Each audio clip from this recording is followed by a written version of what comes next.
Welcome to Bestseller TV. I'm Taryn Winterbrill. We're here with Andrew Bryant. He's the author of Self-Leadership, 12 Powerful Mindsets and Methods to Win in Life and Business. It's great to have you with us. Hi, Taryn. It's a pleasure to be here. So, this is actually your second book on self-leadership. Clearly, you're passionate about the subject matter. Why? Why self-leadership? Well, I think we all have the potential to be the best version of ourselves.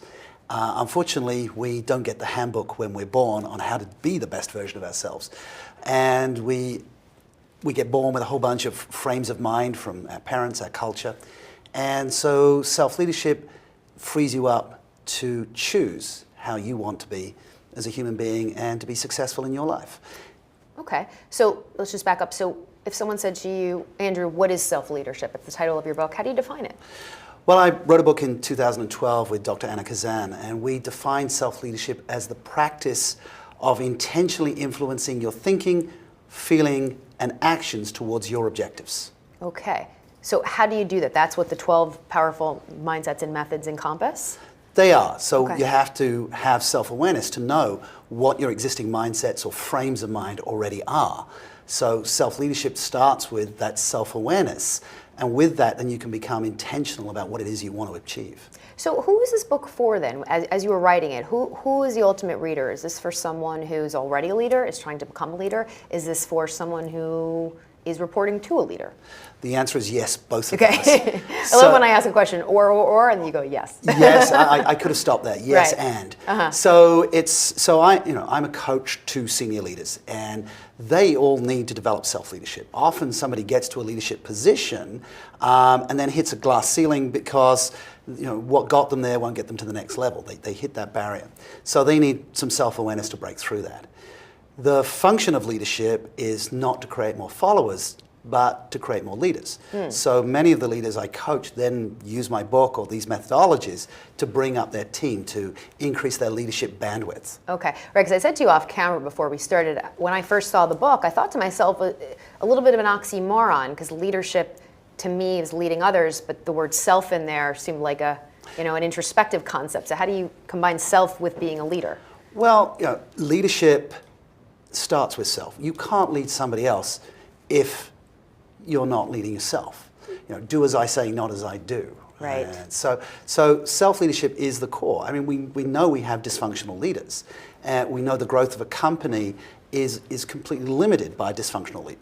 Mm-hmm. And so they must have self-leadership first before they can invite other people to step up and have autonomy and choice and creativity and innovation. So you mentioned this earlier, but do you think this is innate in any capacity, or this is all taught? Is anyone born a leader, or great leaders today are doing something? We're all born self-leaders, right? So the whole concept of coming into life is its pure potential. The self-leadership is taken away. Our autonomy, our choice is taken away very early in life. You're told, don't do that, right? So children around 2.5 years old create, you hear your child go, mine. They take ownership of their personal space. They're beginning to develop an ego. Ego is not a bad thing. Egotism is a bad thing. So a child is developing a sense of self, and then that gets crushed, sometimes by schooling, by parents, by society. And so the ability to develop a sense of self, a healthy sense of self, is a journey for all of us through life.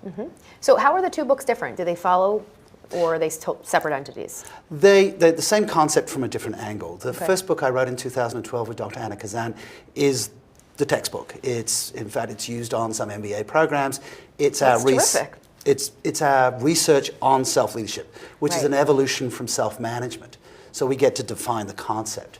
This book was, it was inspired by my wife, who said, could you rewrite the book so that people can read it in under an hour? Yeah. Because people don't, you want people to read the book, and people don't read big books anymore unless they have to. People don't even read emails anymore. This is true. Right. So this book, you can read in under an hour, yet it's profound. I receive emails from all over the world saying, oh, this book changed my life. Right. And yet it's a small book, but because it's distilled, it gets the essence very quickly. No, it is. It is very user-friendly. What do you think the biggest mistake is? Someone who says that it changed my life. What do you think they were doing before? I mean, what's the biggest mistake people are making in this capacity?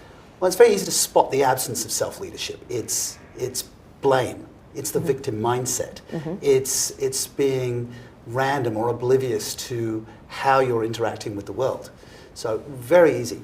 Judgment, blame, randomness are the symptoms of non-self-leadership. And just tell us a little more about how you came up with it, your background. How did you formulate these ideas? I mean, what's the genesis? Okay, so I have to do the join the dots backwards speech, as Steve Jobs did at his commencement. I started my career as a physiotherapist. I graduated in England way back in 1982. I did a couple of years in hospitals, and then I did what most male physiotherapists do, is I got involved in sport. I was on the medical team of a first division soccer club. I worked with ballet dancers and with Olympic athletes. And I moved from fixing people up to preparing them for performance. Right. And very quickly you realize there's the physical and there's the mental. Right. Now, as a physiotherapist, I'd studied psychology as an undergraduate, but the psychology that we had in the 1980s, sports psychology hadn't been invented, positive psychology hadn't been invented. So I researched and we practiced, visualization, hypnosis, neurolinguistic programming, neurosemantics. I even have a postgraduate in traditional Chinese medicine. So I was finding out what makes a difference. Then I moved to Australia. I was successful helping people to perform in sports teams. Then my own life took a turn. I was an entrepreneur. And my industry in health and wellness got disrupted. And in the year 2000, I was broke, lost everything. Wow. And then I had to apply these very success methodologies to myself. And so what works, what doesn't. I was a test case. Wow. So you were the guinea pig. Yeah, so it's easy to help somebody else. It's a lot harder to help yourself sometimes. So you said as a physiotherapist with all these exceptional athletes, so you started treating them physically, but then ultimately it turned into emotional and mental? Yes. Therapy? So that became the thing that I got a lot more excited about, is what's the difference that makes the difference? Two people train exactly the same, but one wins, one doesn't. Right. So what, if you had, in a nutshell, what is it? It is the intentionality. It is the self-awareness of what your strengths and your weaknesses, the acceptance of that.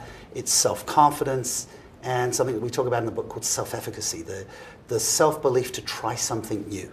A lot of us can be confident in what we do, but self-efficacy is the belief that we can do something new. Now, you're confident to do this. This is your profession. You're very good at this. I'm confident speaking to people one-to-one and one-to-many, but I'm not confident when you put a camera in front of me. So I think you're doing great. Well, it's very kind of you. But so I have to stretch myself to do something new. So we all need to do that. So you think that's a big part of it is just sort of self-limitation? Absolutely. People limit themselves in so many ways, but they're unconscious often of how they're limiting themselves. Right. Whether it's through their language, I can't do that, I shouldn't do that, I mustn't do that, or whether it's just behaviorally. And an athlete needs to stretch, and a business person needs to stretch. As a speaker, you notice on the stage a lot of ex-sports people become speakers and motivate crowds. And the sporting analogy is good up until a point. A game, whether it's 90 minutes, 120 minutes, whatever the sport is, has a singular goal, right? There's an end point. But in business, that goal is always moving, and there are multiple simultaneous goals. So I shifted from the sports piece to working with business teams, with leaders, and using the same mindsets. Interesting. What was the biggest difference working with the athletes versus the business leaders? Because you said it's the same concepts you're applying to both, but I guess it's how they execute them, right? The difference is the layering of the goal and the culture. So in sport, you'll have a team culture, right? But you're very clear. I want to win a championship. Right. And to win a championship, I have to win a series of games, or to win a race, there's a finish line. In business, there's ambiguity, and the big difference is there's me, there's others, and there's the culture, and then there's the organizational goal. So to navigate that as a self-leader is much more complicated. So if someone said to you, what's the difference between self-leadership and leadership, Andrew? How would you answer that? Self-leadership is leading yourself. So by leading yourself, you positively influence others. Okay. And that becomes what leadership is. Leadership is influence versus manipulation. Right? You can manage people, do this or you're fired. Right. Right? You lead people by inspiring them through a vision, and you lead people by creating a culture where people can step up and be the best version of themselves. So I don't think there's a difference. I think it's a continuum. Right. Is there any real life examples you can give us? Any mentors of yours or someone who does this really well, who made that shift that you can think of that, whether Well- it's someone Well, uber you- famous well- or someone personally in your own life? Well, earlier this year, I was speaking in Cape Town, South Africa, and I got the opportunity to do the Robben Island tour where Nelson Mandela was imprisoned. And, here's a man that, was driven by a passion as a revolutionary, Right. is incarcerated for that. But at Robben Island, locked up in a cell, although his body was incarcerated, his mind was free. And Love in that. fact, the fellow inmates with Nelson Mandela, they called Robben Island the university. They educated themselves and they became free. And so when he was released, he was a true self-leader. He had let go his frames of mind, his anger, his frustration, and focused on helping others. Paradoxically, self-leadership is not selfish. Once you know how to lead yourself, you're not needy, so you have the opportunity to help others. Right, and I'm glad you mentioned that because some people might ascertain self-leadership as selfish. Yeah, absolutely not. I mean, every time you jump on an aeroplane, right, the steward or stewardess says, should the oxygen mask fall from the ceiling, place over your nose and mouth before assisting others. Right. And they tell you that because unless you have the oxygen, you can't help anybody else. It's a great analogy. So it is. So self-leadership is, you need to know what your intention is, you need to know what you need. And then once you've got that done, then you can be much more sharing. I mean, you look at Bill Gates, he's driven for his business. Now he's in a stage of life where he can, he has everything he needs, so he can pay it forwards. Yeah. You have Elon Musk, who is, building things that are going to be available to humanity after he leaves. We just want to tease the audience a little bit because, like I said, the book is so user-friendly. It's a Yeah. quick read, but quality versus quantity. There's a lot to get out of this quick read. Just the quick process of it all, because I was going to touch upon self-confidence, but just a couple of the things you mentioned. Self-awareness leads into self-confidence and self-efficacy, which you mentioned earlier. Is it a process that has to go in that order, or is it one size fits all, or what would be your advice on that? Well, those three S's, the self-awareness, the self-confidence, and the self-efficacy, are the inner game. Right. And the outer game of self-leadership, of course, is the intentionality leading to influence and the impact you have in the world. So the inner game that we're playing, self-awareness, who am I, what are my strengths, how am I perceiving the world? The self-confidence is how do I express those strengths? We should be confident. We are the best version of ourselves. Right. And confidence is incredibly important because it modifies how everybody else perceives us. Yeah, I mean, I would say that's really the backbone of this whole Absolutely. situation you got going on here. Yeah, I mean, you could write the whole book on self-confidence, Right. but there are many books on confidence. And a lot of people have had their confidence robbed from them. And also culturally, I mean, as you know, I've been based in Asia for the last 13 years. And they get very confused around confidence versus arrogance. Because culturally, interesting. in Asia, humility is a very big thing. People want to be Right. humble. But humility is not the absence of confidence. Humility is, in fact, not making yourself less than somebody Right. else. It's having an accurate, neither overestimated nor underestimated view of your own abilities. Right? So you're good at things, and I'm sure there are things you're not good at. Right? There are things I'm good at and things I'm not good at. If somebody is saying, I'm good at everything, I'm the best, I'm the most wonderful, then we're going to be a little suspect. Where have I heard that before? Someone comes to mind. We're going to be a little suspect around that, right? So confidence is knowing what you're good at, and when you're confident, you can say, well, actually, that's not my thing. I'm not good at that.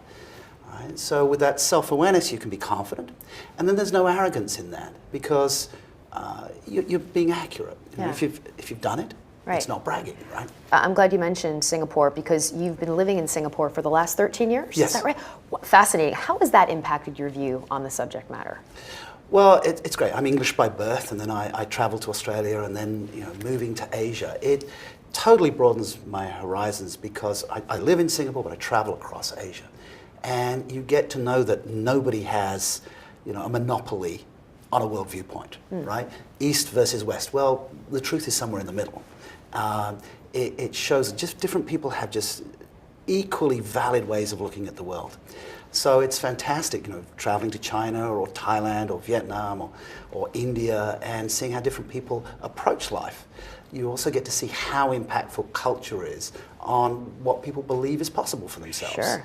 And then here in North America and seeing particularly here in New York, seeing the melting pot of perspectives. So I feel now having traveled around the world, I can sort of step back from culture and ask, what's working. And just curious, aside from your perspective living in Singapore, people might be wondering, why do you live in Singapore? Well, it was one client that I went to Singapore for, which was Singapore Airlines. So I was living in Australia at the time. Singapore Airlines flew me into Singapore and then flew me all over the world as I put in a leadership and culture change for them. And then I just liked staying there because the airport's easy to get to everywhere in Southeast Asia. Right. And now I travel the world, and here I am in New York, and for me, it's a globe, Right. and I'm happy to move or live anywhere. But I'm For sure. really looking forward to spending some more time here in North America. Yeah, but it must be amazing. So you have, you're based there, but you're all over the place. So you must have this amazing just influx of all these different influences constantly influencing you. Yes, very much so, and it helps you to step back and always check for your Sure. own bias, For your sure. own viewpoint, and go, does this work? Is this effective? So will that be your next book, incorporating foreign culture? I have looked at culture, and I have a book that I started working on, particularly around leading cultures within organizations. Because there are many, many books on culture of nationalism. But what we have now in a global society, or more globalization, is culture within business. Sure. Right? So if Google sets up an office in Shanghai, is it Google culture or Chinese culture? So Yeah. the challenge is between the national culture versus the corporate culture. And again, it comes down to what's going to allow people to be the best version of themselves so they can be creative, innovative, and create an impact in the workplace. Well, it's terrific. We're out of time. Just a real quick question to end it on. A lot of leadership books out there. Andrew, how would you say yours is different? It's different because it approaches it from the inside out. Okay. And it's something that everybody should get done first. Before you attempt to lead others, make sure you put your own house in order, and this book will help you do that. Yeah, and it's a great read. Like I said, it's user-friendly, and it moves fast. I mean, this took me mere minutes, but you get so much out of it. So congratulations. And I know you're working on other books. They're in the works, so we're excited to have you come back. Yes, so the one I missed to tell you about is the one on the entrepreneur mindset, and I'll maybe see you next year when that one's out. We'll be here. Thank you again for making the trip. Thank you. And if you'd like more information on the book, just check out our website. It's c-suitebookclub.com. That's c-suitebookclub.com. I'm Taryn Winterbrill. Thanks for watching. We'll see you next time right here on Bestseller TV.